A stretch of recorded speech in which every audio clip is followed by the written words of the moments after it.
Preface. The power within you. Have you ever felt it? That quiet ache inside you that whispers, "There's more to me than this." Maybe it came in the middle of the night when sleep wouldn't come. Maybe it hit you in the middle of failure, heartbreak, or disappointment. Or maybe it's been buried for so long under doubt, fear, and routine that you almost forgot it was there. That whisper? That's power. That's potential. That's the fire of who you really are, trapped, waiting, begging to be unleashed. This book is not written for the perfect. It's not for those who already have life figured out, sitting on their mountain of success. No, this is for the strugglers, the fighters, the broken dreamers, and the restless warriors who refuse to let life end in silence. I wrote The Power Within You because I've seen too many people live as prisoners of invisible chains. Chains of fear, chains of doubt, chains of "I'm not enough." And I'm here to tell you, those chains are lies. You are stronger than your failures, bigger than your fears, and more powerful than you've ever dared to believe. Inside these pages, we're not going to whisper motivational cliches. We're going to ignite sparks. We're going to rip open the walls of self-doubt, awaken the courage you thought was lost, and turn ordinary focus into unstoppable energy. We'll dive into real stories of warriors who fell and rose, of ordinary people who refused to stay small, of scars turned into fuel. This isn't just a book. This is a call to arms. Because the truth is simple. There's a giant sleeping inside you. A force that can rewrite your story, rebuild your strength, and redefine your future. And the world is starving for that version of you. The powerful, fearless, relentless you. So as you turn these pages, don't just read. Awaken. Don't just nod along. Rise. Don't just think about change. Become the change. The power you've been waiting for is not out there. It's not in luck, or timing, or someone else's approval.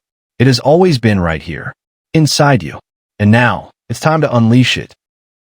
Chapter 1. Igniting the hidden spark. The spark we forget. Every single human being is born with a spark inside them. You can't see it. You can't measure it. But you can feel it. It's the restless energy when you dream of a better life. It's the hunger when you watch someone succeed and whisper to yourself, "That could be me." The tragedy? Most people let that spark die before they ever fan it into flame. Life happens. We grow up in systems that tell us, "Play it safe. Don't dream too big. That's impossible for someone like you." And slowly, the spark dims. But here's the truth. The spark never dies. It waits, buried under fear, doubt, and failure, but always waiting for the moment you decide to fight for it again. The factory worker's fire. Let me tell you about a man named Ray. Ray worked in a dull, gray factory for 20 years. Every day, he clocked in, tightened bolts on a conveyor belt, clocked out. Life was routine. Life was safe. But every night, when he went home, he drew sketches in a notebook. He dreamed of designing cars that looked like rockets. One day, his friend found his drawings and laughed. "Ray, you'll never be an engineer. You're just a factory guy." That night, Ray almost threw the notebook away. But instead, he stared at his sketches and thought, "Why not me?" Ray went back to school at night. He struggled, failed exams, got laughed at again. But years later, he became part of the design team for concept cars that shocked the auto industry. Ray wasn't born special. He wasn't born rich. He wasn't born connected. He just refused to let his spark die. The spark is not talent. It's energy. A lot of people confuse spark with talent. They think, if I had natural gifts, I'd succeed. Wrong. Your spark isn't talent. It's energy. It's the force that pushes you to keep going when talent gives up. Talent makes you good. Spark makes you unstoppable. Michael Jordan didn't make his high school varsity basketball team. He wasn't the chosen one then, but he had a spark, an unrelenting fire that told him, "I will not stop until I'm great." That spark created the legend. The prisoner who transformed. In South Africa, a man named Nelson Mandela was locked in a prison cell for 27 years. Imagine that, 27 years. Some people lose their spark in 27 days of difficulty. Mandela wasn't allowed freedom, but he had a spark. In that tiny cell, he kept his mind sharp, his spirit alive. He visualized a free South Africa. And when he finally walked out, he didn't just live his dream. He ignited the dream of a nation. Your circumstances can chain your body, but nothing can chain your spark unless you allow it. Why most people bury their spark? So why do so many never awaken their inner fire? 1. Fear of judgment. They worry what people will say if they fail. 2. Comfort zone addiction. Comfort feels good, but it kills growth. 3. Belief in normal. They think greatness is for others, not them. 4. Early rejection. One failure, one insult, and they shut down forever. But listen carefully. Every person you admire once faced these exact same obstacles. The only difference? They decided to protect their spark. The spark is hidden in struggle. Struggle doesn't kill the spark. Struggle reveals it. Think of coal. Black, ugly, useless, until pressure transforms it into a diamond. The spark in you is the same. It shines the brightest when life squeezes you hardest. Oprah Winfrey grew up in poverty, abused, told she'd never make it. Yet when she faced those struggles, her spark roared. She didn't just become successful. She became a force of inspiration worldwide. Your struggle is not the proof that you're weak. It's the proof that your spark is waiting to rise. The science of the spark.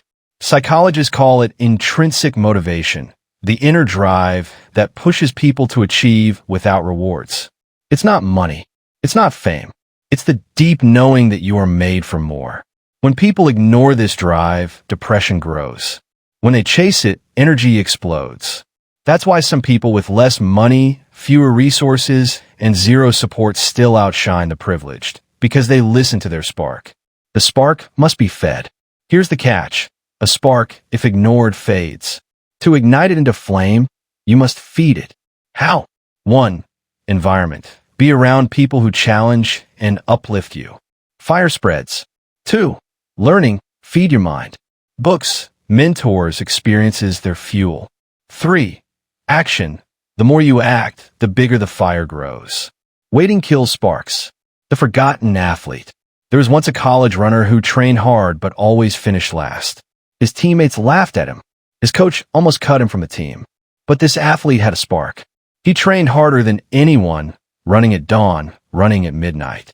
Years later, that loser became an Olympic medalist. His name?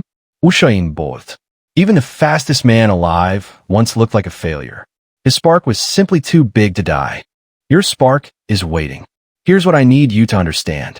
You don't need permission to ignite it. You don't need perfect timing. You don't need talent stamped on your DNA. What you need is courage to believe in the whisper inside you. The whisper that says, you're meant for more. You can rise again. The world hasn't seen your best yet. That whisper is your spark. A challenge for you. Think about this. If you died tomorrow, would the world have seen your fire? Or would your spark remain hidden, buried, forgotten? Every great invention, every revolution, every breakthrough in history came because someone decided to ignite their spark and refused to let it die. Why not you? Closing flame. This book isn't about giving you something new. It's about reminding you of something you already have. The power within you is not waiting to be discovered. It's waiting to be unleashed. The spark inside you is real. I've seen it in people from every walk of life, rich, poor, broken, privileged. The difference is never circumstance. The difference is courage. And today, right now, I dare you, ignite your spark, because once you do, nothing and no one can stop you. Chapter 2. Unleashing your inner voice. The silent enemy within. Every human being carries a voice inside. Not the one you use when you talk to others, the one you use when you talk to yourself. That voice is the most powerful force you will ever encounter. It can build you into a warrior, or it can chain you like a prisoner. It can tell you, you are enough, or whisper you'll never make it. Most people lose their battles not because of the world outside, but because of the war they never win inside. The cruelest words you'll ever hear won't come from a stranger, but from your own self-talk. If you want to unleash the power within you, the first battlefield is your inner voice. The boxer who beat himself. In the late 1990s, There was a young boxer everyone thought would be the next world champion. He was fast. He was strong. His punches had the weight of dynamite. But there was a problem. Before every fight, he'd sit in the locker room and whisper to himself, "I'm not ready. What if I lose?" Guess what? He lost. Not in the ring, but before he even stepped inside it. Compare that to Muhammad Ali. Ali wasn't just boxing with his fists. He was boxing with his voice.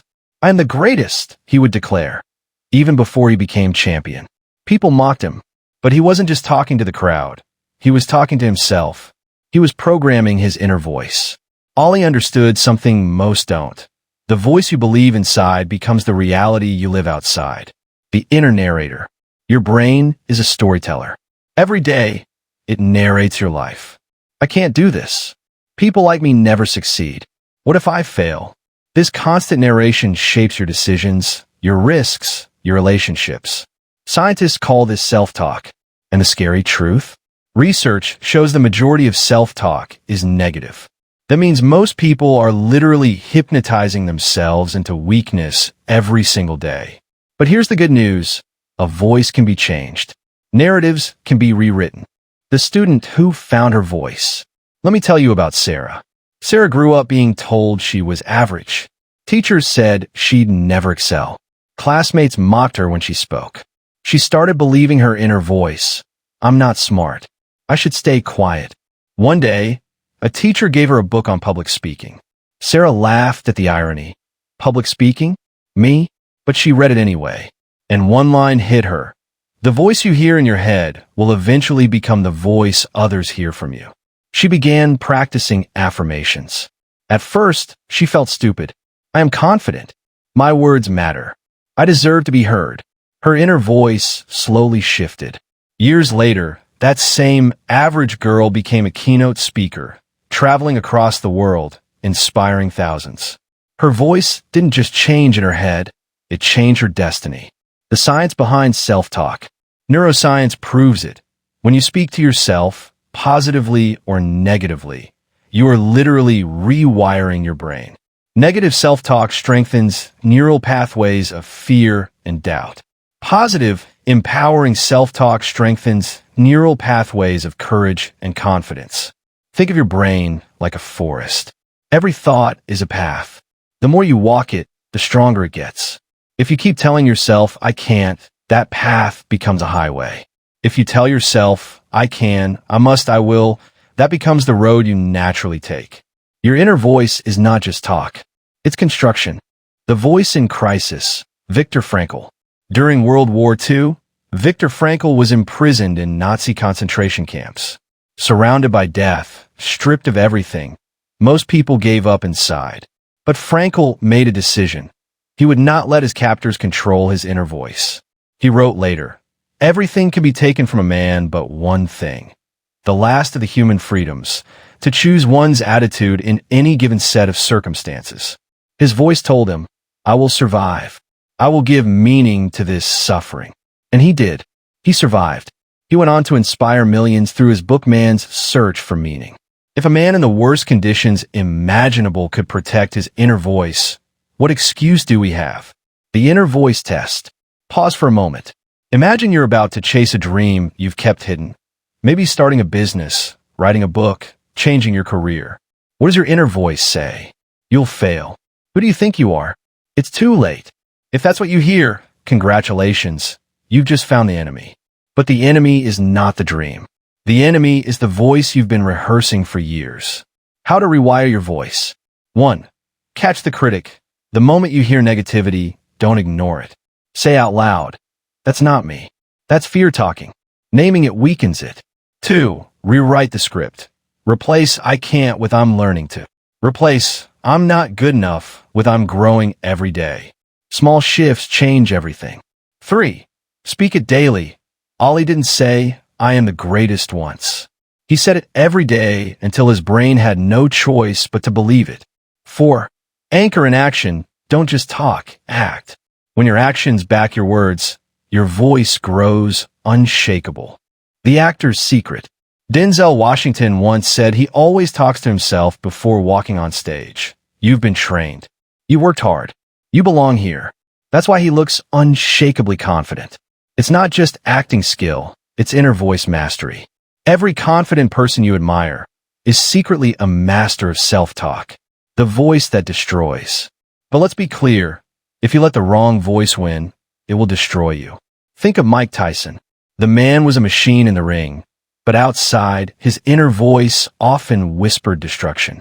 Drugs, bad choices, chaos, all fueled by an unchecked narrative. The greatest enemy isn't always outside. Sometimes it's the whisper inside that says, "You're doomed anyway." Your voice, your identity. Here's the breakthrough. Your inner voice isn't just commentary. It becomes identity. If you tell yourself, "I'm a failure," you don't just believe you failed. You begin to live like a failure. But if you say, "I am resilient. I rise every time I fall," that becomes who you are. Identity is nothing more than repeated inner dialogue made permanent. A final story, the broken runner. Let's end with a story. A marathon runner once tore his Achilles tendon. Doctors said, "You'll never run competitively again." For months, his voice was poisoned. "They're right. I'm finished." Depression hit hard. One day, his son asked him, "Daddy, are you still a runner?" That cut deep. He realized he had accepted a false voice. He looked at his son and replied, "Yes, I am." That became his new mantra. "I am a runner. I am a fighter. I'm not done."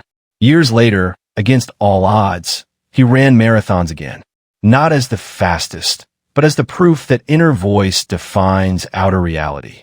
Closing fire. Your inner voice is your steering wheel. It will drive you toward greatness or drag you into the ditch. If you want to unleash the power within, you must take control of the voice within. Speak to yourself the way a warrior would. Speak to yourself the way a champion would. Because when you unleash your inner voice, you unleash your future. Chapter 3. The Silent Force of Self-Belief. The unseen engine behind every victory. Every great invention, every inspiring comeback, every history-shaping moment has one thing in common: self-belief. Not luck, not connections, not money. Self-belief is the quiet engine running behind every giant leap of human progress. It doesn't scream, it doesn't boast, but it silently fuels the impossible. Here's the truth. People don't fail because the world stops them. They fail because they stop themselves. The story of a janitor who believed. James Dyson, yes, the man behind the Dyson vacuum empire, started out as a struggling designer. He believed there was a better way to create a vacuum. Over 5,000 prototypes later, he finally got it right. Imagine that. 5,000 failures before one success. Most people would have quit after 5 tries. 10 at best. But Dyson had a silent force driving him. "I can figure this out. I will figure this out." That belief carried him through ridicule, rejection, and debt. Today, he's worth billions. But the wealth isn't the point. The point is, without belief, he would have walked away on prototype number 17. Why self-belief feels silent. Here's the tricky part.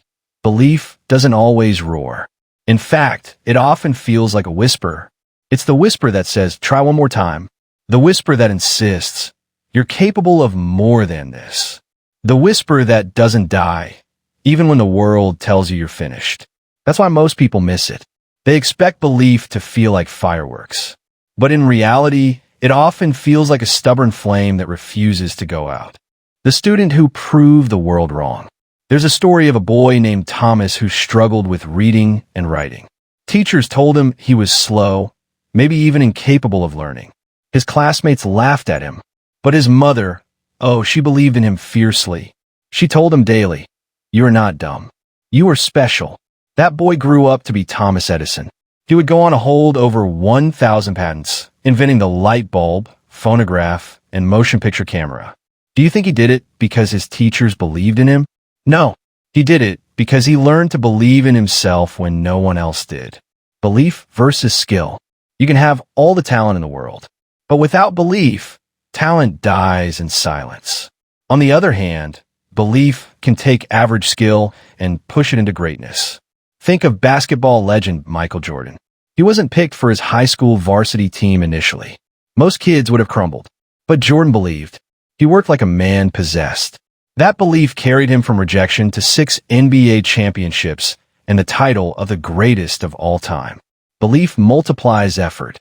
Without it, effort fades. The silent killer, self-doubt. Now let's talk about the enemy, self-doubt. Self-doubt whispers too, but its whisper is poison. Who are you to think you can do this? What if they laugh at you? You're not good enough. Self-doubt has destroyed more dreams than failure ever has. Why? Because self-doubt kills before you even try. Failure, at least, gives you experience. Self-doubt gives you nothing but regret. A modern warrior, J.K. Rowling. Before Harry Potter became a global phenomenon, J.K. Rowling was a single mother on welfare, writing in cafes with her baby in a stroller beside her. She faced rejection after rejection. 12 publishers turned her down. Most would have given up. But Rowling had self-belief. She said, "I had nothing to lose, and sometimes that makes you brave enough to try." That silent force within her refused to die. Today, she's one of the most successful authors in history. It wasn't the wand of Harry Potter that created magic. It was Rowling's self-belief. Why belief is contagious. Here's something powerful. When you believe in yourself, others start believing in you too. A leader who believes inspires a team. A parent who believes inspires a child. An athlete who believes inspires a nation. Belief is magnetic. People can feel it. They're drawn to it. That's why movements, revolutions, and innovations all start with one person who dares to believe. The science of self-belief. Psychologists have studied something called self-efficacy, the belief in your ability to achieve goals. Those with high self-efficacy don't give up easily. They take risks. They bounce back faster. Brain scans even show that when you believe you can succeed, your brain releases dopamine, a chemical that motivates you to act. Belief literally fuels your biology. This isn't just motivational talk. This is science. Belief in the darkest hour. One of the most moving examples of belief came from Nelson Mandela. Imprisoned for 27 years, cut off from his family, beaten, humiliated, any man could have broken. But Mandela's belief in freedom and justice never wavered. He once said, "I never lost hope that this great transformation would occur." That belief carried him through nearly 3 decades of darkness. And when he emerged, he didn't just walk free. He became president of South Africa. Belief kept him alive. Belief changed a nation. Belief is built, not born. Let's destroy a myth. Belief is not something you're magically born with. It's built, like a muscle. Every time you face fear and still act, belief grows. Every time you fail and get back up, belief strengthens. Every time you silence doubt and move forward anyway, belief expands. You don't wait for belief. You create it. How to build unshakable self-belief. 1. Stack small wins. Start where you are. Each small victory adds to your confidence bank. 2. Borrow belief. Surround yourself with people who see greatness in you, even when you can't. Borrow their belief until it becomes your own. 3. Visualize success. Athletes do it before every game. They see themselves winning before it happens. Your brain rehearses it as if it's real. 4. Talk like a believer. Words create worlds. If you speak doubt, you'll live in doubt. Speak belief, and you'll live in belief. 5. Fail forward. Treat failure not as proof you can't, but as evidence you're growing. A final story. The Forgotten Painter. Vincent van Gogh sold only 1 painting in his lifetime. Just 1. Imagine the crushing weight of that. A lifetime of work with no recognition. But Van Gogh kept painting. His belief wasn't in money or fame. It was in his gift. He said, "If you hear a voice within you say you cannot paint, then by all means paint, and that voice will be silenced." Today, his works are worth hundreds of millions. But the true treasure was his lesson. Belief is not about the applause of others. It's about the courage to keep creating, even in silence. Closing fire. Self-belief is the invisible power that turns nobodies into legends. It's not loud. It's not flashy, but it's relentless. Every time you choose to believe in yourself, even when the world doesn't, you are tapping into the most powerful force inside you. So ask yourself, what could you achieve if you believed, without question, that you are capable? The answer is simple: everything. Chapter 4. Shattering Invisible Walls. The prison you can't see. There's a type of prison that has no bars, no guards, no locks. Yet millions of people live inside it every day. It's the prison of invisible walls. These walls aren't built by bricks. They're built by fear, self-doubt, cultural expectations, past failures, and the lies we tell ourselves. The crazy part? Most people don't even realize they're trapped. They move through life thinking, this is just the way it is. But in truth, they're walking circles inside a cage that doesn't even exist. The elephant that forgot its power. In India, elephants are often trained when they're young. Trainers tie a heavy chain to the baby elephant's leg and attach it to a strong pole. The young elephant struggles for days, even weeks, but eventually gives up. Years later, the fully grown elephant, strong enough to rip a tree from its roots, is tied with the same weak rope. But it never tries to break free. Why? Because in its mind, the wall is still there. That's how invisible walls work. They don't need to be real. They just need to be believed. Psychology of invisible walls. Psychologists call this phenomenon learned helplessness. When you've failed repeatedly, you begin to assume you'll always fail. When someone tells you you can't enough times, you start saying it to yourself. When society says stay in your lane, you stop looking for exits. The wall isn't physical. It's psychological. But here's the kicker. The brain reacts to imagined walls the same way it reacts to real ones. That's why breaking them feels impossible, even though they're illusions. The woman who refused the wall. Oprah Winfrey was born into poverty, faced abuse, and was told repeatedly that she'd never amount to anything. If anyone had invisible walls built around her, it was Oprah. But she made a choice. She refused to let those walls define her.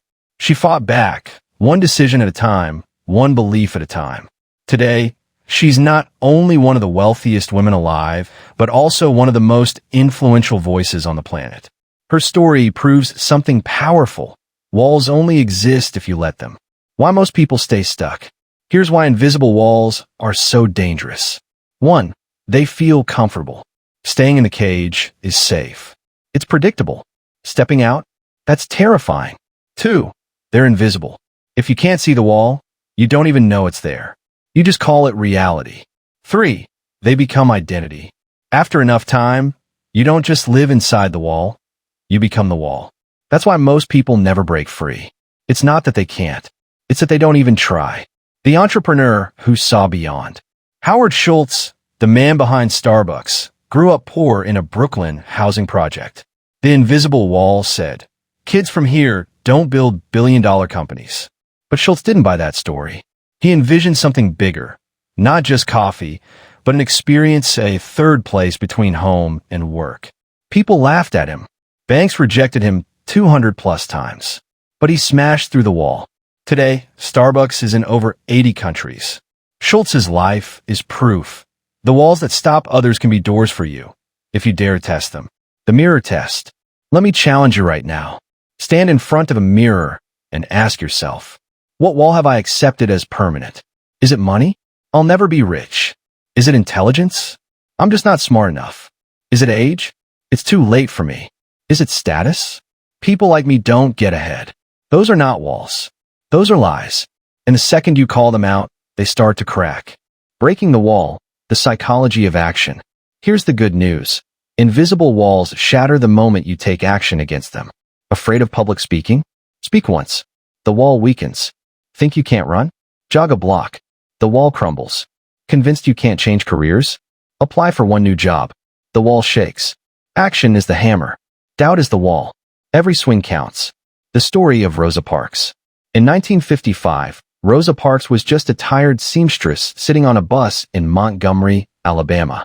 The wall said, black passengers must give up their seats for white passengers. But Parks didn't move.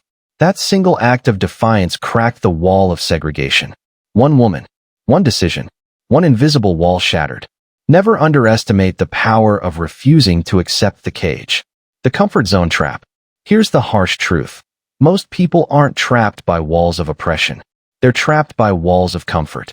A steady paycheck that kills their dream. A relationship that's good enough, but not fulfilling. A routine that feels safe, but sucks their soul dry. Comfort builds the most dangerous walls, because they're padded. You don't even notice the damage until it's too late. A man who escaped the wall of comfort. Colonel Harlan Sanders was 65 years old, broke, and living off his Social Security check. The wall said, "Retire quietly." But Sanders wasn't having it. He believed in his fried chicken recipe. So he drove around the U.S., pitching it to restaurants. He was rejected over 1,000 times. Finally, one restaurant said yes. That was the birth of Kentucky Fried Chicken. Imagine if he had stayed inside the wall of too old, too late. Instead, he built an empire. The 3-step wall-breaking formula. 1. Name the wall. You can't break what you don't see. Write it down. Call it out. 2. Challenge the lie. Ask, is this true, or is it something I've been conditioned to believe? 3. Take a hammer swing, one bold action. Not tomorrow. Not next week. Now. Final story, the broken soldier. A U.S. soldier returned from war missing both legs. Doctors told him he'd never walk again. He believed them at first. The wall closed in. Depression crushed him. Then one day, he decided to fight back. He started training with prosthetics, falling hundreds of times. He broke through the wall. Months later, he ran a marathon. When asked how, he said, "The wall wasn't my legs. The wall was my mind." Closing fire. The walls you face are not real. They are beliefs. And beliefs can be broken. Every time you say, "Why not me?" and take a step forward, you swing the hammer. Every time you refuse to accept the limits society gave you, you break another brick. Shattering invisible walls doesn't happen in a single blow. But with every strike, you prove something life-changing. You were never trapped. You were always free. Chapter 5. Fueling your mind with possibility. The engine of your life. If your mind is an engine, then your thoughts are the fuel. Most people don't realize this, but their mental engine is running on garbage fuel, doubt, fear, comparison, cynicism. Then they wonder why life sputters, stalls, and breaks down. But when you start feeding your mind with possibility, with visions of what could be instead of fears of what might fail, something extraordinary happens. The engine roars. The gears shift. Life starts moving in a direction you didn't even think was possible. Possibility is not about wishful thinking. It's about seeing what others don't, daring what others won't, and acting on what most people only dream about. The Wright brothers' crazy dream. At the turn of the 20th century, the consensus among scientists and the public was clear: humans would never fly. Yet 2 bicycle mechanics from Ohio, the Wright brothers, refused to believe it. They didn't have advanced degrees. They didn't have money. They didn't even have public support. What they had was possibility. They studied birds, tinkered with designs, failed dozens of times, and crashed repeatedly. People mocked them. But on December 17, 1903, they flew. Why? Because they fed their minds with possibility, not limitation. The psychology of possibility. Here's what psychologists know. Cognitive framing. The way you interpret events literally determines what you see as possible. Failures can be proof you can't, or lessons that teach you how. Neuroplasticity. Your brain rewires itself with every new belief and repeated action. Feed it limitation, and it hardens into walls. Feed it possibility, and it stretches, adapts, evolves. Hope theory. Studies show that people with a strong sense of possibility, hope, not only perform better, but actually live longer. In short, the brain isn't static. It bends to the fuel you feed it. The trap of impossible thinking. Most people live in a cage not built by reality, but by imagination. They imagine failure before they even try. They imagine rejection before they even speak. This is what psychologists call catastrophizing. It's the art of seeing the worst-case scenario before it ever happens. The tragedy is that by imagining failure long enough, people live it out, even when success was within reach. Impossible thinking kills dreams before they take their first breath.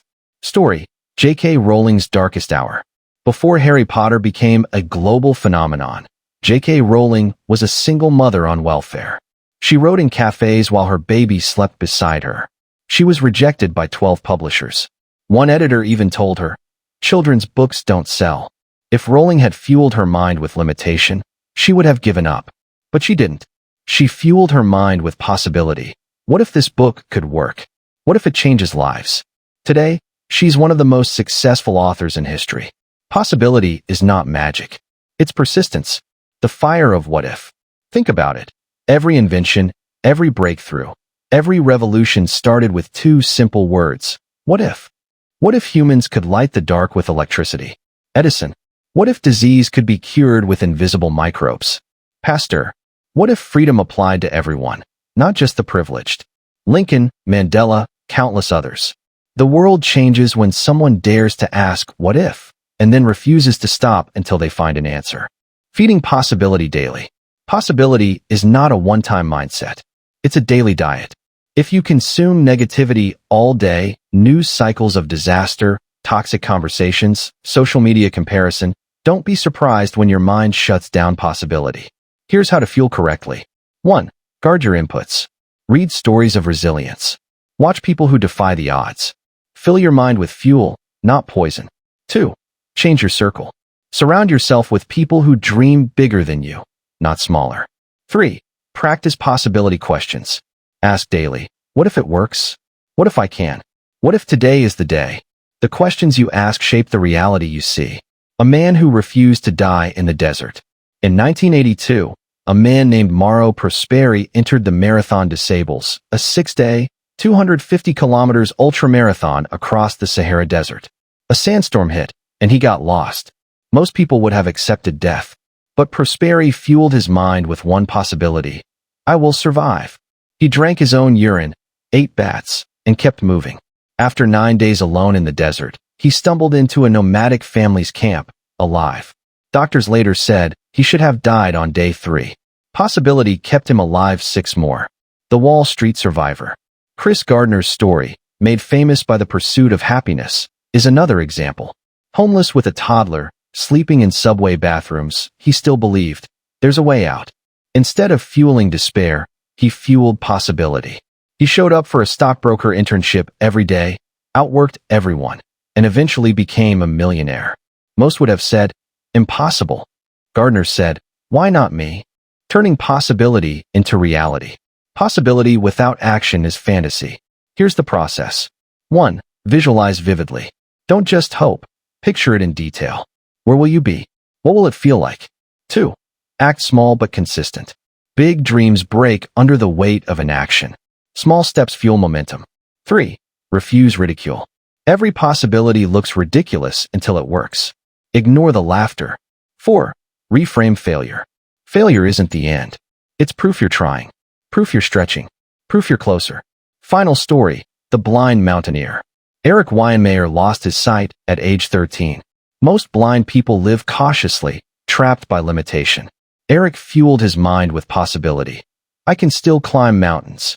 People laughed at him. Yet in 2001, Eric became the first blind man to summit Mount Everest. His words after the climb. The barriers we face are not the ones around us, but the ones inside us. Closing fire. Possibility is oxygen for the soul. Without it, life suffocates. With it, even the impossible becomes inevitable. Feed your mind daily. Guard your inputs. Surround yourself with visionaries. And when the world says can't, respond with the only fuel worth burning. Watch me. Chapter 6. The Battle of Self-Belief. The greatest enemy is inside. We often think the battles we face are against the outside world. Bosses, critics, the economy, bad luck. But here's the brutal truth. Your greatest battle is never with them. It's with the voice inside your head. That voice that whispers, you're not good enough. You'll fail like last time. Who do you think you are to even try? That voice isn't harmless. It's a sniper. It shoots down dreams before they ever take their first step. And if you let it, it will bury your potential alive.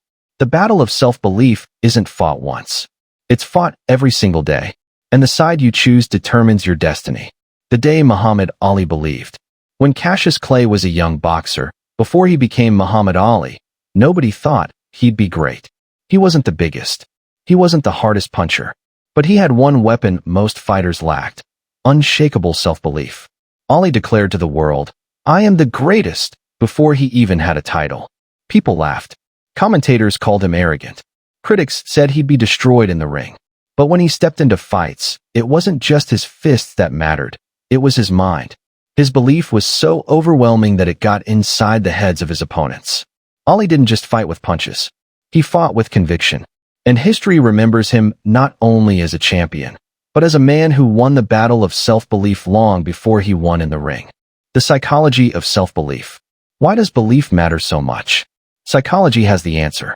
Self-efficacy, Bandura's theory. What you believe about your ability to succeed directly impacts whether you attempt, persist, and push through challenges. If you believe you can, you're right. If you believe you can't, you're also right. Confirmation bias. Your brain looks for evidence to prove your beliefs. Believe you're a failure? You'll notice every mistake. Believe you're capable? You'll notice every small win. Placebo effect. Studies show that belief alone can change physical outcomes. Patients given sugar pills but told their medicine often heal faster than those given nothing. That's not magic. That's the brain's power unleashed by belief. Belief doesn't just help. It rewires the way you see, act, and ultimately live. The boy who failed forward, Walt Disney. Walt Disney was fired from his first newspaper job because his editor said he lacked imagination. His first animation company went bankrupt. He was rejected over 300 times while trying to finance Disneyland. Most people would have quit after the first failure, maybe the second. But Disney carried a stubborn self-belief. I can create worlds that people have never seen. That belief kept him moving forward when everything screamed, stop. Today, Disney is a multi-billion-dollar empire. Why? Because one man refused to lose the battle inside his own head. The mirror test. Here's something real. Go stand in front of the mirror. Look into your own eyes and ask, do I believe in myself? For most people, the answer is uncomfortable. They flinch. They hesitate. They hear the echoes of every past failure. But this is where the battle begins. Not in books, not in seminars, not in motivational speeches, but in that raw, unfiltered moment when you confront yourself. If you can win in the mirror, you can win anywhere. Story: the girl with no legs who ran. Amy Purdy was 19 when she lost both legs to bacterial meningitis. Most people in her position would have shrunk into despair. The world would have understood if she gave up. But Amy chose belief. She believed her life wasn't over, it was just beginning. She strapped on prosthetic legs and taught herself to snowboard again. Not only did she return to the sport, but she became a Paralympic medalist and even competed on Dancing with the Stars. Her words: instead of seeing what I lost, I decided to focus on what I had left and what I could still build. That's the battle of self-belief. Most people surrender. Some fight. A rare few conquer. When you don't believe in yourself. Let's get real. Lack of belief shows up everywhere. You don't apply for the job because you assume you're not qualified. You don't start the business because you don't have what it takes. You stay in a toxic relationship because you believe you don't deserve better. This is how lives get wasted. Not from lack of opportunity, but from lack of self-belief. It's not the chains on your feet. It's the prison in your mind. The battle plan. So how do you actually win this war? 1. Catch the enemy voice. When your mind says, you can't, pause. Ask, whose voice is this? Is it truth or fear? Often, it's not even yours. It's echoes of critics, parents, teachers, society. 2. Stack small wins. Self-belief grows through evidence. Keep promises to yourself, even small ones. Each win adds a brick to the fortress. 3. Use the as-if principle. Act as if you already believe. Walk taller. Speak bolder. Do the thing scared. Action precedes confidence. 4. Surround yourself with warriors. Belief is contagious. Hang with those who lift you, not those who drain you. The shadow of self-doubt. Abraham Lincoln. Lincoln is remembered as one of the greatest leaders in history, but he wasn't born with ironclad belief. In fact, he lost elections repeatedly. He battled depression. He doubted himself often. But every time he was knocked down, he stood back up. Not because he felt invincible, but because he chose belief over doubt one more time. By the time he reached the presidency, his belief had been forged like steel and fire. That's the essence of the battle. It's not about never doubting. It's about fighting through doubt until belief becomes your strongest weapon. The inner fire. Here's the truth. Nobody can fight this battle for you. Coaches, mentors, books, speeches, they can light sparks, but you have to fan the flames. Self-belief isn't something you buy, borrow, or inherit. It's something you forge daily in the furnace of failure and persistence. Closing explosion. Every empire, every invention, every victory, they all began with someone who dared to believe when no one else did. So the next time your mind whispers, "You can't," remember this. The doubters don't define you. Your failures don't define you. Your circumstances don't define you. The only thing that defines you is the battle you fight within. Win there, and the outside world doesn't stand a chance. Chapter 7. When doubt becomes your enemy. The silent assassin. Fear announces itself with a roar. Failure crashes in like thunder. But doubt? Doubt is quieter. It creeps in like a shadow, whispering in your ear until you mistake its voice for your own. It says things like, "You're not ready. What if you fail again? Others are better than you." And here's the truth. Most people lose not because they aren't talented, not because they don't have opportunities, but because they let doubt cut them down before the real fight even begins. Doubt isn't just hesitation. It's betrayal. It convinces you to surrender without a battle. Story: the missed shot. Picture this. A high school basketball player, skilled, fast, good shot. But every time the coach asks him to take the last second shot in practice, he hesitates. Why? Doubt. He hears the voice. What if you miss? What if everyone laughs? So he passes the ball instead. Over and over. Until finally, when the championship game comes, he's wide open with seconds left, and again, he passes. The team loses. Later, his coach tells him, "You didn't lose the game tonight. You lost it months ago, when you let doubt steal your shot." That's how doubt works. It doesn't strike at the surface. It erodes the foundation. The psychology of doubt.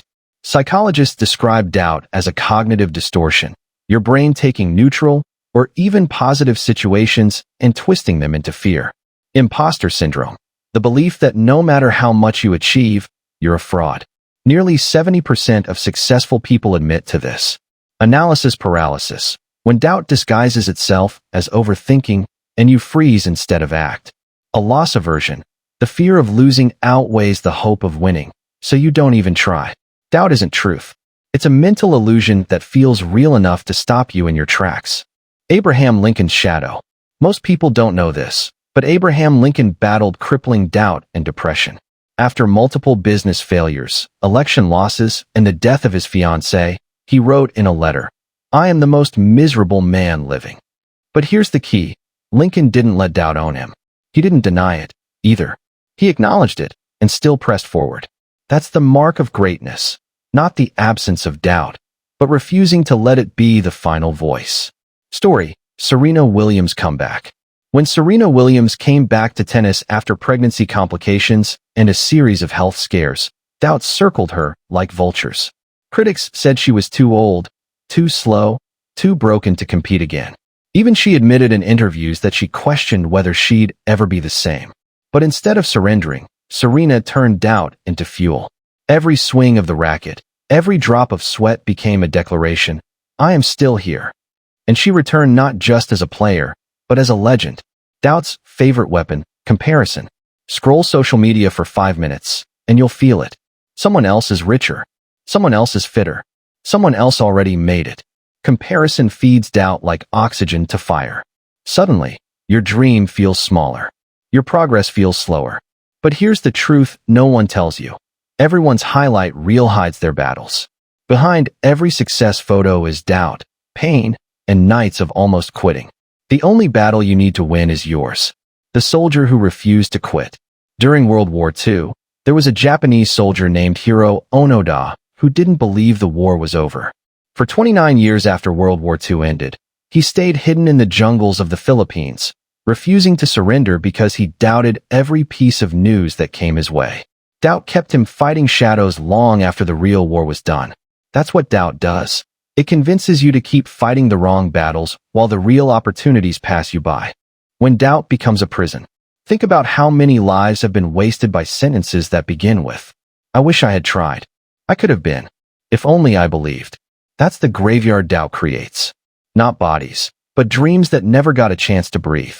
People stay in jobs they hate because doubt says, "You'll fail if you try something new." People stay in silence instead of speaking up because doubt says, "Nobody will listen." People never write the book, start the business, chase the love because doubt convinces them not to. The most dangerous enemy is the one that convinces you not to fight. Breaking the enemy's grip. So how do you beat doubt? 1. Expose it. Doubt thrives in silence. Write it down. Speak it out loud. Name the lie. 2. Challenge it. Ask, where's the evidence? Most doubts collapse under logic. 3. Replace it. Counter the lie with truth. Replace I can't with I can learn. 4. Act fast. Doubt grows stronger the longer you hesitate. Move before it multiplies. The Michael Jordan truth. Michael Jordan, the man considered the greatest basketball player of all time, didn't avoid doubt. He admitted to it. He said, I've missed more than 9,000 shots in my career. I've lost almost 300 games. I've failed over and over and over again. And that is why I succeed. Jordan didn't destroy doubt by pretending it wasn't there. He destroyed it by acting anyway.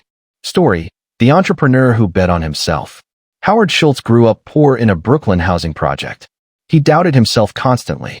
When he pitched his idea for turning Starbucks into an international coffee chain, 217 out of 242 investors rejected him. Each no added fuel to doubt. But Schultz kept going. His belief finally overpowered his doubt, and today Starbucks is a global brand worth billions.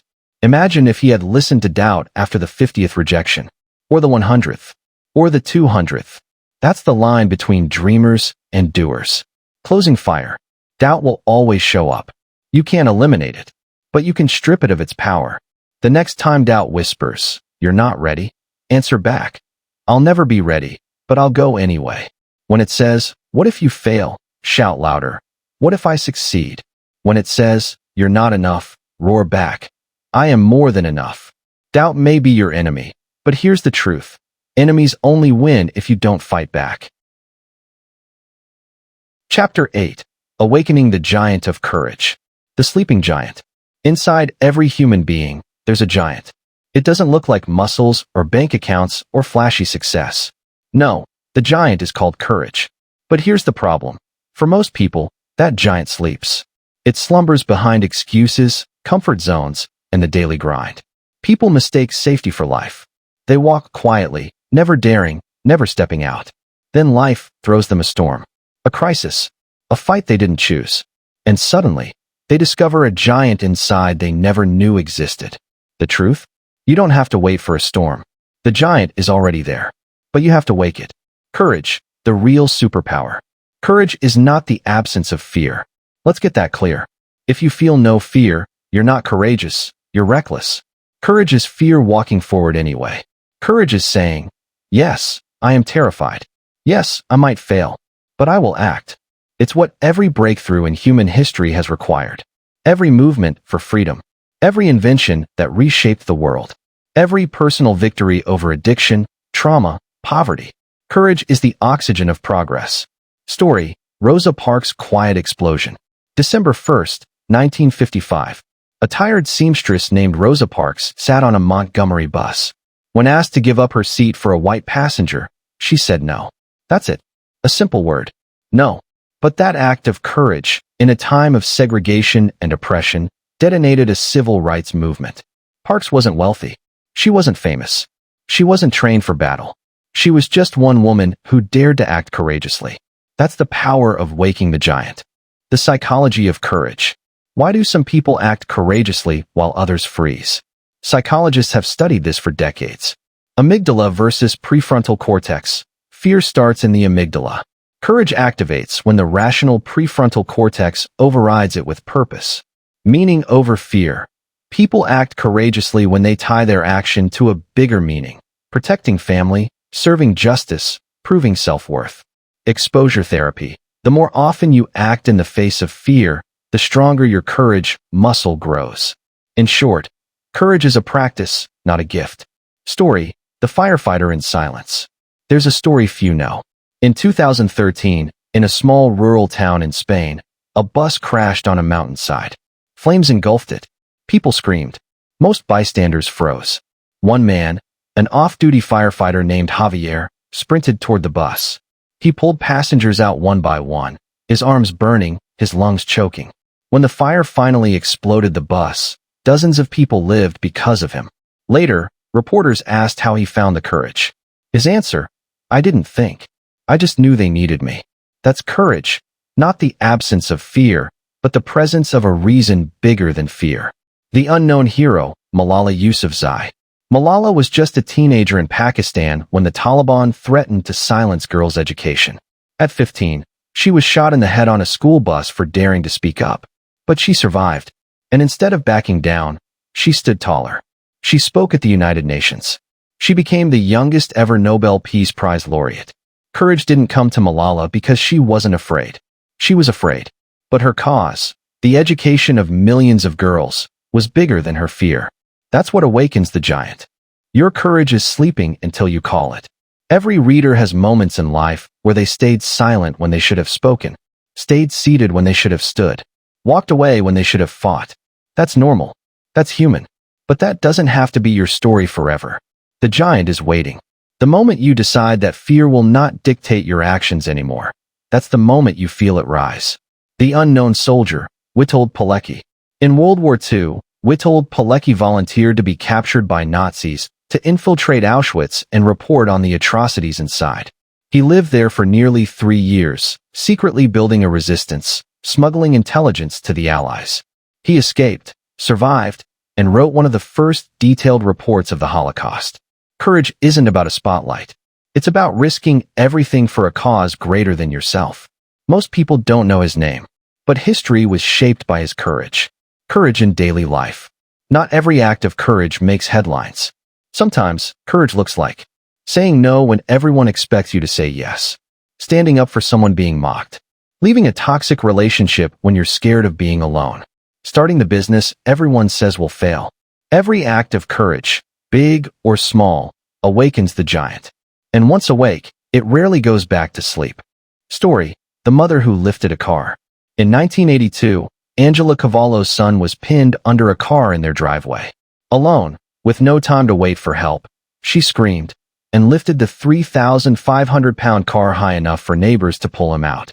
Doctors called it hysterical strength, fueled by adrenaline. But beneath it was something deeper. The courage of a mother deciding, my son will not die today. Fear didn't vanish. It transformed into power. The bridge of courage. Here's the truth. Fear is a wall, but courage is the bridge. Without it, you never cross into the life you want. Ask yourself, what would I do if fear had no voice in my life? That answer? That's your destiny. And the only way to get there is courage. Training the giant. How do you awaken courage daily? 1. Do something small that scares you every day. Speak up in a meeting. Talk to the stranger. Post the idea. 2. Anchor courage to meaning. Find a why bigger than the fear. 3. Remember your wins. Keep a record of moments you acted despite fear. Let them remind you of your giant. 4. Visualize the aftermath. See yourself on the other side of fear, stronger, freer. Final fire. Courage is contagious. Here's the best part. Courage spreads. One act of bravery ignites another. Rosa Parks sparked Martin Luther King Jr. Javier inspired his town. Malala inspires millions of girls. When you awaken your giant, you don't just change your life. You give others permission to awaken theirs. So ask yourself, is my giant awake or still asleep? Because life is short, and the world doesn't need more people who play small. It needs giants. Chapter 9. Channeling focus into power. The weapon most people never use. Power doesn't start with strength. It doesn't start with money, connections, or luck. It starts with focus. Focus is the invisible weapon. The tool every legend, every fighter, every survivor has used to turn impossible odds into unstoppable victories. But here's the thing, most people never use it. They scatter their energy across 1,000 little distractions, drowning in noise. They live half awake, half distracted, half committed. The few who learn to channel focus, like a laser beam, discover a power so intense it changes their destiny. The science of focus. Psychologists say the human brain is designed for focus, but modern life hijacks it. Social media, notifications, endless options. They pull attention in 100 directions. Selective attention. Your brain can lock onto one task and filter everything else out. Flow state. When focus is deep enough, you enter a zone where time bends, energy rises, and output multiplies. Energy conservation. Focus funnels limited willpower into one direction, instead of leaking it everywhere. Focus isn't just about attention. It's about power. Story: the student who beat the odds. Meet Omar, a 19-year-old from Karachi. He wasn't a genius. He didn't have resources. He worked nights at a factory, struggling to keep up with studies. But Omar had one weapon: focus. He cut distractions, studied in every break, carried flashcards at work, repeated formulas aloud while walking home. His friends scrolled social media. Omar focused. His classmates crammed at the last minute. Omar focused. The result? He not only passed his engineering exams, he graduated top of his class, and later won a scholarship abroad. Omar wasn't special. He wasn't lucky. He simply learned what most never do. When you channel focus, ordinary effort becomes extraordinary power. Focus builds legends. Michael Jordan. Michael Jordan wasn't the tallest, the strongest, or the most naturally gifted athlete of his era. But he had an almost psychotic level of focus. When he stepped on the court, nothing else existed. He was locked in on every shot, every move, every breath. Failure didn't distract him, it fueled him. His teammates said he turned practice sessions into battlefields, sharpening his focus until it cut like steel. That focus built championships. That focus built a legend. Ordinary hero, the single mother entrepreneur. In a small town in Brazil, Maria worked as a maid to feed her 2 children. But she had a dream: to start a small food cart business. Her problem? No money, no support, no business degree. Her weapon? Focus. Every night, after long shifts, she studied recipes and business tips on borrowed books. She saved every spare coin. She ignored gossip, ignored doubt, ignored exhaustion. Her focus was unshakable. Years later, Maria owns not 1 but 3 restaurants. She employs dozens of people. Her kids are in college. Maria isn't in history books. She's not on magazine covers. But she is proof. Ordinary people become extraordinary when they channel focus into power. The enemy of power: scattered minds. Here's the brutal truth. Most people waste their lives not because they lack talent, but because they scatter their attention. They chase every new idea, never finishing one. They scroll endlessly, confusing stimulation with progress. They live in reaction, not creation. Scattered minds create scattered lives. But a focused mind creates a powerful life. Story: Thomas Edison's tunnel vision. Edison famously tested over 10,000 ways to invent the light bulb. Most people would have quit after 100 failures. Edison didn't. His secret wasn't genius. It was obsessive focus. He funneled his energy into one mission, blocking out everything else. That focus gave light to the world. Focus and the ordinary fighter, the weight loss warrior. Jasmine, 34, weighed 320 pounds. She tried diet after diet, failed again and again. Then one day, she shifted her mindset. I will focus only on today. Just one meal, one walk. Instead of obsessing over 150 pounds, she focused on the next step. Day by day, her small focus became power. 2 years later, she had lost 160 pounds, transformed her health, and ran her first marathon. The world will never know her name. But Jasmine's story screams this truth. Focus turns impossible into possible. The psychology of laser focus. What separates those who harness focus? 1. Clarity of goal. They know what matters most. 2. Elimination of noise. They cut distractions mercilessly. 3. Discipline of routine. They repeat the actions daily until focus becomes natural. 4. Meaning behind it. They tie focus to something emotional: family, freedom, dignity. Focus without meaning dies.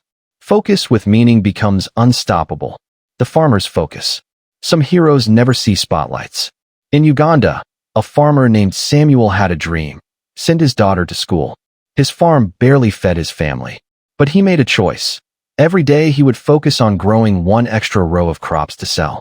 Rain or drought, hunger or health, Samuel focused. After years, he saved enough. His daughter not only went to school, she became the first doctor in their village. That is focus turning into generational power. Focus in the face of pain. Viktor Frankl. In Nazi concentration camps, Viktor Frankl lost everything: family, freedom, health. Yet he survived by focusing on one thing: meaning. He focused not on the cruelty of his captors, but on the future he would build if he lived. He imagined lecturing about hope. He imagined writing his book. That focus gave him strength in hell itself. After the war, he wrote Man's Search for Meaning, inspiring millions. When everything else is stripped away, focus on meaning becomes raw power. The ordinary student who refused to quit. In New Delhi, a boy named Ravi wanted to be an IS officer, but he failed the exam twice. Everyone said, quit, get a normal job. Instead, Ravi doubled down on focus. He deleted social media, lived in a small rented room, studied 14 hours a day, day after day. On his third attempt, he cleared the exam. Today, he serves in government, shaping lives. What changed? Not his IQ, not his luck, just his focus. Channeling focus into your power. Here's the truth. You already have energy, but most of it leaks into distractions, doubts, and delays. Channeling focus means building a dam, redirecting the flow into one river, one mission. When you do, your ordinary energy turns into extraordinary power. Ask yourself, what's the one thing I've been scattering my energy away from? If I focus completely on it for 1 year, how different will my life look? Final fire. Focus builds destiny. Rosa Parks had focus when she said no. Michael Jordan had focus when he shot for hours after practice. Omar had focus when he studied in factory breaks. Maria had focus when she built her food cart empire.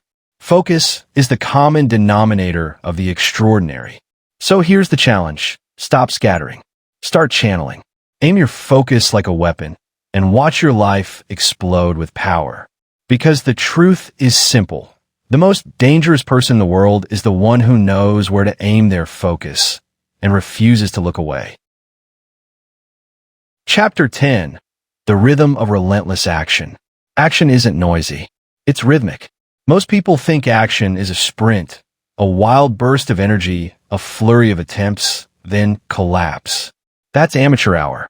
Real power lives in rhythm. Steady, relentless, and mercilessly repeated. Rhythm turns spasms of effort into unstoppable momentum. Rhythm converts small, boring moves into seismic results. Relentless action isn't louder than everyone else. It's steadier. It shows up when the mood is gone. It keeps moving while inspiration sleeps. That steady pulse, day after day, month after month, is how empires quietly grow. Why rhythm beats bursts. Imagine two drummers. One bangs furiously for 10 seconds and collapses. The other keeps a steady beat for an hour. People end up dancing. The same in life. Frantic bursts produce flash. Rhythm builds life-changing capability. Here's why rhythm wins. Energy management. You can sprint only so long. Rhythm preserves energy and prevents burnout. Adaptation. A steady rhythm gives feedback. You learn, tweak, repeat. Bursts produce noise, not learning. Compound return. Small actions repeated daily compound into massive outcomes. The math of momentum. Identity formation. Rhythm turns actions into habits. When you are the kind of person who shows up, your decisions become automatic. Relentless action is the engine. Rhythm is the governor that keeps that engine revving without blowing it up. The 4-beat formula of relentless rhythm. To keep the rhythm fierce and sustainable, use this 4-beat cycle every week. Plan, prime, produce, polish. 1. Plan soft strategic map, the high-value moves. Not everything deserves your focus. Only the few things that move the needle. 2. Prime, prep and prime lower friction. Pre-pack, pre-write, pre-prepare so the first beat is easy. Remove excuses. 3. Produce deep, consistent action, the work itself. Time-blocked, focused, defended. This is the steady drum. 4. Polish, review. Tiny improvements 10 to 20 minutes after production to reflect and refine. Small improvements compound. Repeat. That loop is a rhythm. It's simple, but humans rarely do simple things consistently. The courier who launched a brand. Meet Kareem, a delivery rider in a dense city. He worked 12-hour shifts, rain or shine. Instead of watching his life pass by, he built a rhythm. Each evening, for 45 minutes, he sketched product ideas. Every Sunday, he prototyped one feature for 60 minutes. 1 year of this rhythm later, he launched a small, affordable tool for urban cyclists and sold enough units to leave delivery work. Kareem's secret wasn't genius. It was a nightly rhythm, tiny protected action that turned into a business. He didn't need a startup incubator. He needed cadence. Rhythm defeats resistance. Stephen Pressfield calls resistance the force that prevents us from doing creative work. Resistance spikes at the start of any new project. Rhythm slays it. When you commit to doing the first 5 minutes every day, resistance loses its edge. It can't gather enough momentum to stop you. Action before motivation. Motivation comes after motion. Force yourself into the first note of the rhythm, and the next one becomes exponentially easier. Design your day like a musician composes a set. Musicians don't jam randomly. They structure sets. Warm up, main movement, solo, encore. Treat your day the same. Warm up, 30 to 60 minutes clear small tasks. Read a poem. Meditate. Prime your nervous system. Main movement, 90 to 120 minutes high stakes. Deep work blocks. No social, no emails. Recovery, 20 to 40 minutes walk. Hydrate, move. Muscles need oxygen. The brain does too. Secondary movement, 60 to 90 minutes creative or relational tasks. Calls that require presence, planning. Closing ritual, 10 to 15 minutes record wins. Plan tomorrow's single priority. When you structure the day, you build a rhythm that survives chaos. The athlete's secret. Micro routines with massive returns. Top athletes don't rely on heroic motivation. They rely on routines. Michael Phelps didn't dream his way into gold. He swam the same laps at the same times again and again. The routine set the baseline. The talent added edges. If you want relentless momentum, treat your work like training. Small sprints, flashes of maximum intensity, steady repetition. The cumulative effect is greater than spectacular effort with no schedule. The trap of busy work. Action without intent. Action is not virtue unless it is directed. Cleaning your inbox for 6 hours isn't power. It's avoidance dressed up as productivity. The rhythm of relentless action needs sharp selection. Choose the 1 to 2 tasks that actually move your mission forward and defend those blocks like a fortress. Ask daily, what one thing done today with excellence makes everything else easier? That's the beat you protect. Ordinary hero. The nurse who finished school after shifts. Asha worked 16-hour hospital shifts caring for patients. On her off days, she couldn't study for 5 hours. She was exhausted. She built a rhythm. 15 minutes of focused study after every shift, flashcards on the commute, one summary note before sleep. People mocked the tiny increments. She graduated top of her class 3 years later and is today head nurse in her department. Action didn't mean long sessions. It meant an iron rhythm, tiny steps repeated under pressure. That's the hallmark of ordinary heroes. How to build an unbreakable rhythm. Practical steps. 1. Set a single daily anchor. Pick one action you will do every day, no exception. It's your anchor that steadies everything else. For a writer, it might be 500 words. For an entrepreneur, 1 sales call. 2. Time block ruthlessly. Protect your main movement. Schedule it and defend it. If email is a predator, put it behind a locked door during your deep work hours. 3. Remove friction. Make the first step stupid easy. Want to run? Put shoes by the door the night before. Want to write? Have your notebook open. Friction kills rhythm more reliably than laziness. 4. Use the 90-minute sprint. Human attention has natural cycles. Work in 90-minute deep cycles, then recover. Repeat 3 to 4 times. That becomes the rhythm of a powerful day. 5. Count the days, not the hours. Momentum comes from consistency.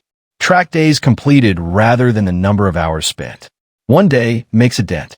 100 days makes a groove. 6. Publicize the cadence. Tell one person your promise. Accountability sharpens rhythm. Public promises create social friction to keep you honest. 7. Build a ritual to start and finish. A small ritual primes your brain.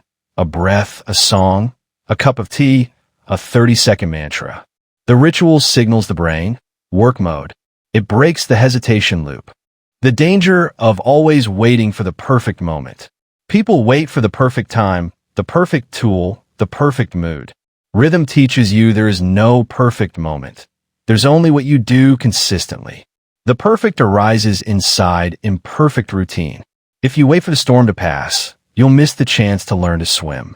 The entrepreneur who snowballed with 10-minute days. Lisa, a mom of two, dreamed of a clothing line. She couldn't commit hours. She started with 10 minutes daily, sketching ideas, researching fabrics, demanding one supplier. 10 minutes became 30. 30 became 2 hours on weekends. In 18 months, she launched an online shop and made it profitable in the first year. Her secret: she treated action like a rhythm, not a heroic event. 10 minutes each day created a tidal wave, the rhythm of relentless teams. Individuals thrive on rhythm. Teams explode when they sink. High-performing teams adopt rituals, daily stand-ups, short, prioritize sprint tasks, weekly reviews. Rhythm creates predictability. Everyone knows their beat. That reduces friction and releases creative energy into the work. If you run a team, design the schedule before you hire talent. Talent without rhythm becomes noise. When a rhythm breaks, how to recover fast. Rhythms will fail. Trips, sickness, grief, life intervenes. The key isn't never missing. The key is restarting fast. Use these restart rules. Forgive quickly. No moralizing about missed days. Shame kills rhythm. Restart within 24 hours.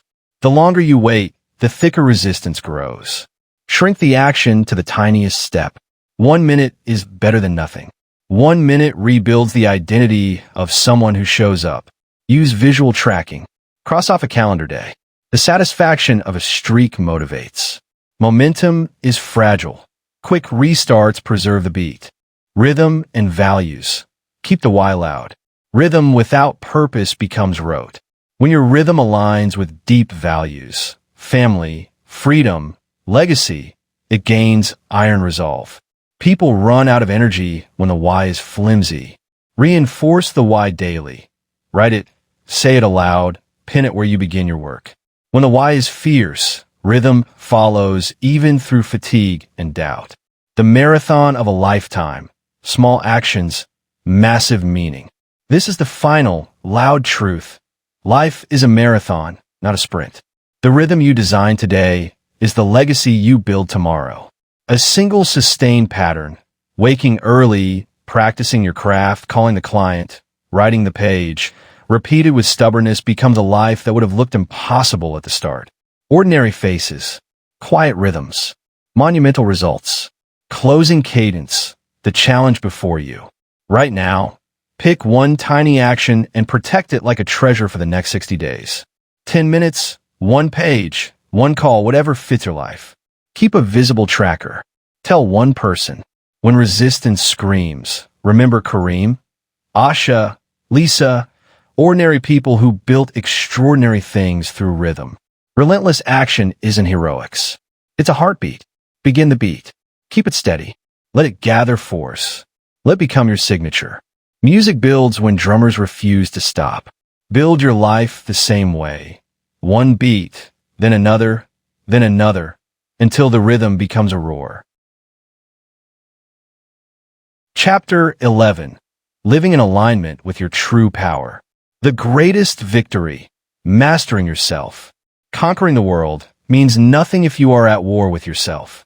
History is littered with names of people who built empires, fortunes, and reputations, only to collapse from the inside because they lived out of alignment.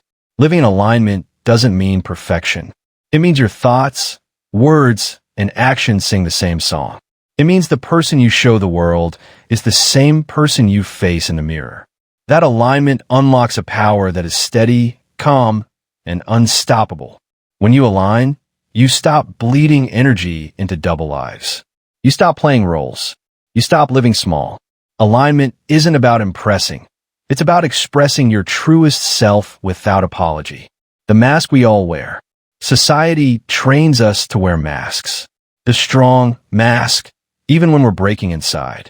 The busy mask, hiding the fact that we're lost. The successful mask covering debts, doubts, and despair. But masks are heavy. Every day you wear them, you bleed power. Living in alignment is about dropping the mask, daring to be real, and standing firmly in your truth. Story: the man who chose integrity over millions. In the early 2000s, a corporate executive discovered fraud in his own company. He had two choices: stay silent and keep the perks, or speak up and risk losing everything. He chose alignment.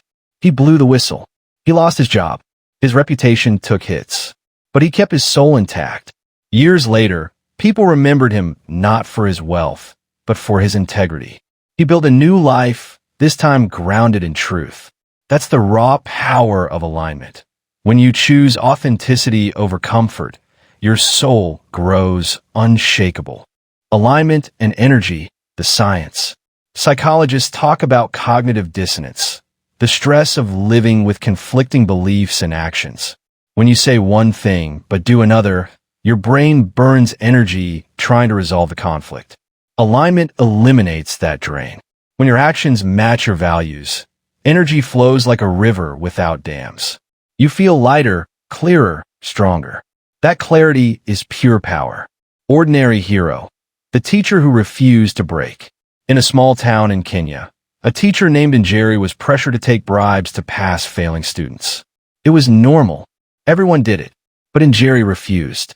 She taught honestly, graded honestly, and spoke openly against corruption. People mocked her, accused her of being too idealistic. Years later, some of her students became lawyers, doctors, leaders, and they credited her example for showing them courage. Njeri never became famous, but she lived aligned, and alignment made her powerful beyond measure. Alignment means saying no. Living in alignment doesn't just mean doing the right thing. It means refusing the wrong thing, even when it's tempting. Saying no to friends who drag you into destructive patterns. Saying no to work that pays well but kills your soul. Saying no to staying silent when your truth matters. Every no to misalignment is a yes to your true power. The ancient warrior's alignment. Samurai warriors lived by Bushido, the way of the warrior. Their power didn't come only from their swords, but from alignment, honor, discipline, loyalty. A samurai was expected to live and die by his code. That alignment gave him calmness even in the face of death. Today, we don't wield swords, but the principle remains. Live by your code, not by convenience. That's alignment. The silent prison we create. Misalignment creates invisible prisons. A working jobs you hate. Saying yes when you want to say no. Pretending to be someone you're not. You don't need bars to feel trapped. You just need a life lived out of alignment. The door is always unlocked, but most never walk through because freedom requires the courage to live aligned. Story: the musician who walked away. A young musician signed with a major label. Fame, tours, money, everything looked perfect, but the contract forced him to write songs he didn't believe in. His music no longer felt like his. So, at his peak, he walked away. He went independent, built music slowly, honestly, aligned with his soul.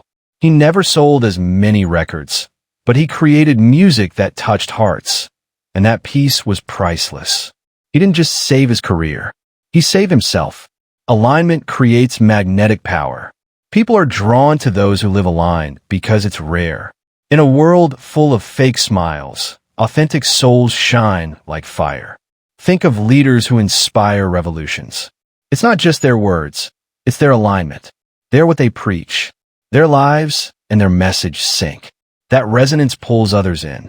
Your power multiplies when your life itself is proof of your truth. Ordinary hero, the worker who defended dignity. Rosa, a cleaner in Spain, was mocked by colleagues for being just a cleaner. She could have sunk into bitterness. Instead, she showed up every day with pride, treating her work with dignity. Her alignment was simple. I work with honor. She refused to see herself as lesser. That quiet dignity inspired her children, who grew up believing no job was beneath them. Only dishonor was. Alignment isn't just for presidents and poets. It's for cleaners, drivers, mothers, students. It's for you. Living aligned with your true power, the practical path. 1. Define your values clearly. What do you stand for? Integrity? Courage? Compassion? Write them down. 2. Audit your life. Where are your actions betraying your values? Identify the cracks. 3. Start small.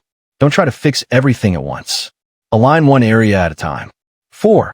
Speak your truth, even when your voice shakes. Silence kills alignment. 5. Accept consequences.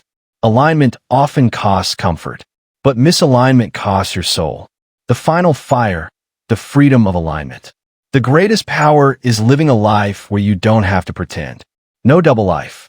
No divided self. No selling your soul for approval. When you align, you become solid, calm, unstoppable. You stop chasing validation because your life itself becomes the proof. Here's the truth.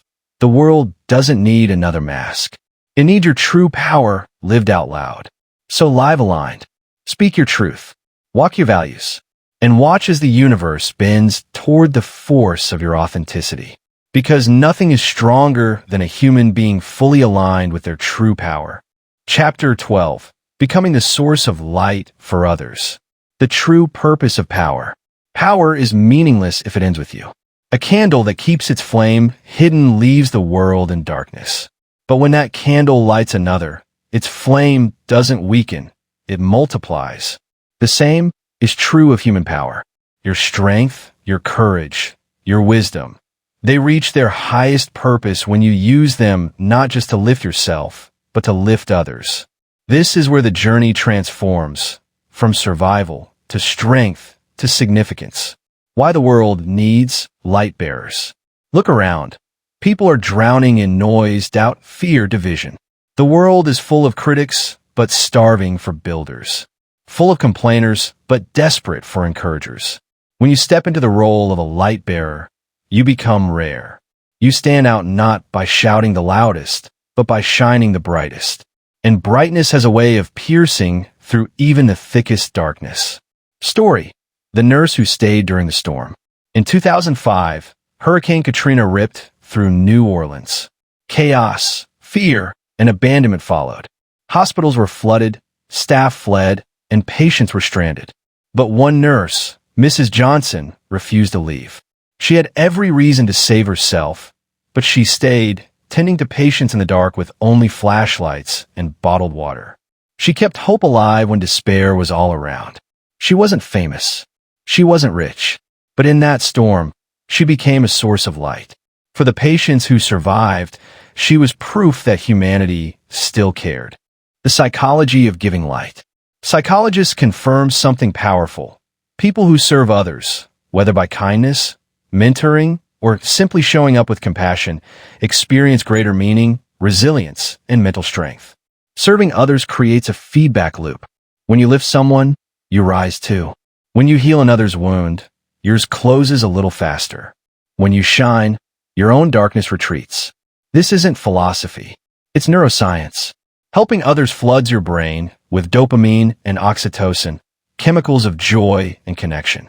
Ordinary hero. The driver who chose kindness. Ahmed was a taxi driver in Karachi. He noticed his passengers often looked stressed, tired, or hopeless. So he started a simple practice. Every passenger got a word of encouragement. You're stronger than you think. Don't give up. Better days are coming. Most passengers laughed it off. Some cried silently. One man later returned to tell Ahmed that his words had stopped him from ending his life that night. Ahmed wasn't a doctor, a guru, or a leader. He was just a man with a car, but he chose to be a source of light. And that light saved a life. The ripple effect of light. When you become a source of light, your influence stretches far beyond what you can see. One word today might echo for years. One act of courage might inspire generations. Think of Rosa Parks. She wasn't a politician. She wasn't rich or famous. She was a seamstress who chose to sit, who chose not to give up her seat on a bus. That single act of defiance sparked a fire that lit up the world. You don't need a grand stage to shine. You just need the courage to act in truth. The dangerous lie. I'm not enough to inspire others. So many people hide their light because they believe. Who am I to inspire anyone? I'm not successful enough. I'm too broken. But here's the secret. People don't need your perfection. They need your authenticity. They don't connect with the flawless hero on the pedestal. They connect with the scarred warrior who keeps going. Your scars can become someone else's survival guide. Story: the teacher who saved a generation. In rural India, a teacher named Babu had no resources. His classroom had broken chairs, no books, no chalkboards. Yet he refused to let that stop him. He taught under trees, used sticks in the dirt, and inspired children to believe in education. Decades later, many of his students became engineers, doctors, and community leaders. They credit him, not because he had everything, but because he gave everything. That's light. That's power. That's immortality. Becoming the source of light. How to do it. 1. Start with presence. Sometimes the greatest gift isn't advice, but simply showing up when someone feels invisible. 2. Encourage relentlessly. Words are free, yet they can heal wounds deeper than flesh. 3. Live as an example. Your consistency, your values, your discipline, they speak louder than speeches. 4. Share your scars. People need realness more than perfection. Be honest about your struggles, and your story becomes a roadmap. 5. Refuse bitterness. Light cannot coexist with poison. Release envy, hatred, and grudges. The cost of being a light. Being a source of light isn't easy. The brighter you shine, the more shadows resist. Critics will mock you. Doubters will question you. Some will even try to extinguish your flame. But here's the truth. A small candle can outlast the deepest darkness. Shadows don't destroy light. They only prove it exists. The torch you carry. In ancient Greece, athletes ran a relay carrying torches of fire. Each runner passed the flame forward until it reached its destination. Life works the same way. The torch of courage, wisdom, and strength has been carried through generations. And now it's in your hands. You have 2 choices. Let it die, or keep it burning and light others along the way. The final call: be the light. The world doesn't need another critic. It doesn't need another cynic. It doesn't need another silent bystander. It needs people who dare to shine. People who choose hope over despair, courage over fear, and truth over silence. You can be that person. Not tomorrow. Not someday. Now. Become the light in your home, your street, your workplace, your community. Let your life itself be the torch that ignites others. Because when you shine, others remember that they too carry a flame. And together, those flames can set the world ablaze with hope.